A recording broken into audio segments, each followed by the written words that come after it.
Bonjour à tous, c'est Valentin, j'espère que vous allez bien et aujourd'hui on se retrouve dans ma nouvelle serre. Ça fait un petit moment que j'ai pas posté de vidéos parce qu'avec le travail, etc., etc.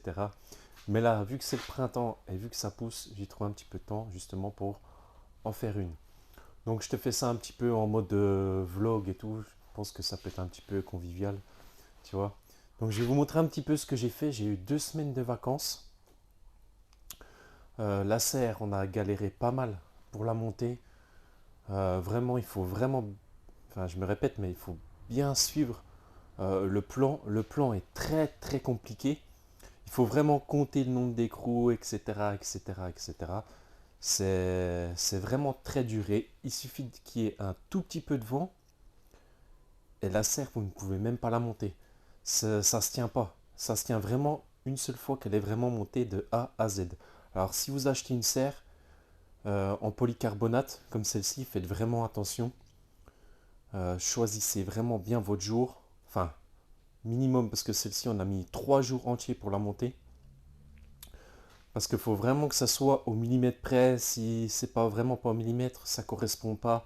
Enfin, c'est un peu la galère. Je vous montrerai peut-être quelques vidéos quand il y a eu pas mal de vent où on a été obligé de vraiment tout redémonter pour ensuite remonter. C'était vraiment la grosse galère. Enfin bref, je referme cette petite parenthèse.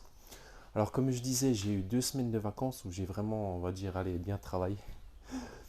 Je rempote enfin j'ai divisé et rempoté tous mes pieds mères dans des plus gros pots qui font 20 centimètres de haut et cette fois-ci des pots carrés. Les pots ronds, je diminue de plus en plus, à part pour mes purpurea que vous allez voir juste à gauche.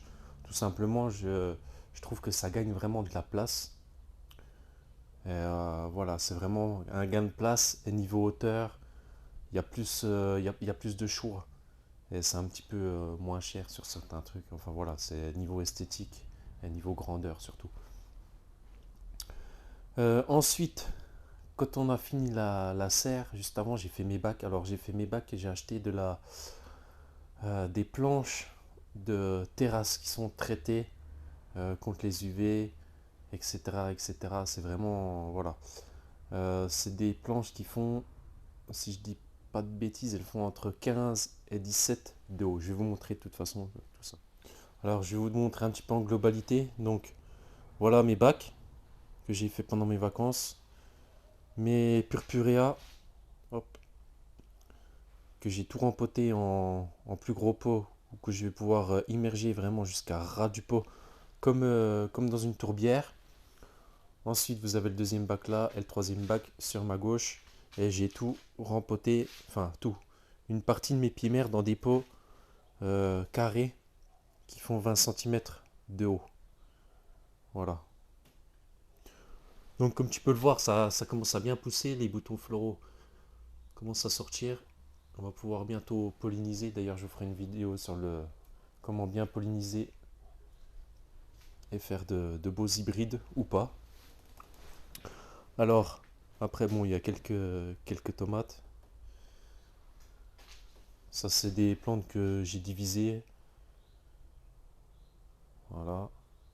Là, on a la partie dionée. Enfin, c'est vraiment en construction, hein. J'ai toujours pas fini,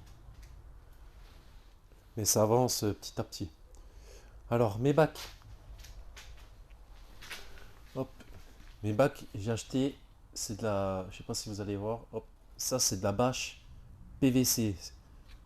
Elle fait 5 mm d'épaisseur. Après, j'ai demandé des conseils. J'avais acheté une bâche de bassin qui est plus épaisse, mais le problème c'est qu'après dans vos bacs, en fait, vu que c'est épais, vous n'allez pas pouvoir vraiment bien la positionner dans vos bacs. C'est ça le hic. Et vous allez payer beaucoup plus cher. Donc voilà, moi j'ai pris, on va dire, entre les deux, et quelque chose qui est vraiment facile à positionner dans les bacs. Ensuite, bah, vous irez voir la vidéo, j'avais déjà fait une vidéo sur mes bacs. Avant de mettre votre bâche PVC, bien sûr, vous mettez un feutre en dessous, sinon, avec les, comment, si vous avez du béton en dessous ou autre chose, des petits graviers, ils vont remonter et ça peut faire des trous et après votre bâche elle va être percée. Donc c'est le printemps, ça commence à bien pousser, même si dans cette période-là on a eu une période de froid ici. Je suis dans le nord-est de la France, il y a neigé, il y a fait du vent, ils annoncent encore des -5 pour demain.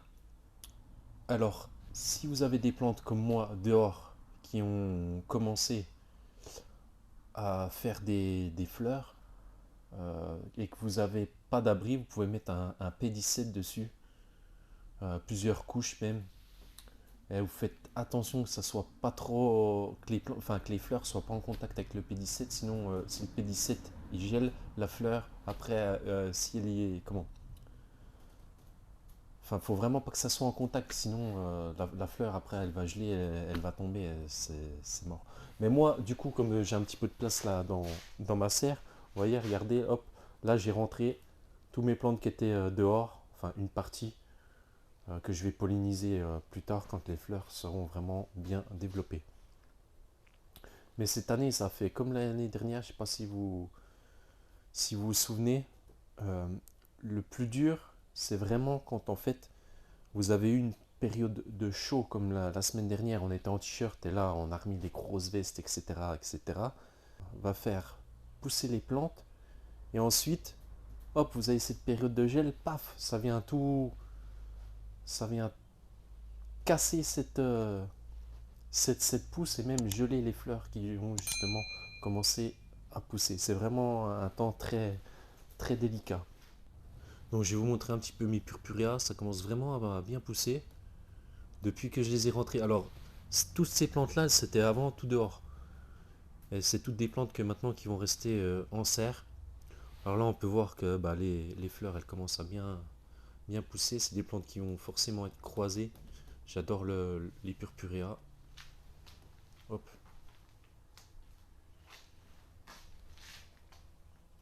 Après, les plantes que je vous parlais dont j'ai rentré, parce que ces plantes-ci, elles étaient dehors. On peut voir les boutons floraux qui commencent à pousser. Et justement, demain, ils annoncent du -5, -6, voire plus.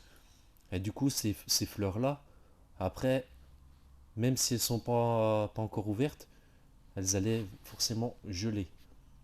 Donc c'est vraiment pas une bonne chose. Donc voilà, là j'ai fait encore des divisions, pas mal. Ça commence à bien se remplir. Il me manque quelques pots carrés. Là, je vais continuer mes purpurea. Ici, je vais peut-être mettre mes différents drosera. Je sais pas, on verra encore. Je n'ai pas encore décidé. Voilà, ça commence. Là, il y a une petite partie de ma collection de dionnées. C'est pareil, vraiment, quand une plante en serre, elle sera toujours plus belle qu'une plante que vous avez qui sera dehors, même si ça change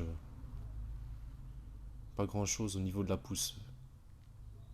Mais vous aurez des plantes plus belles plus longtemps. En même temps, c'est normal au niveau de la température.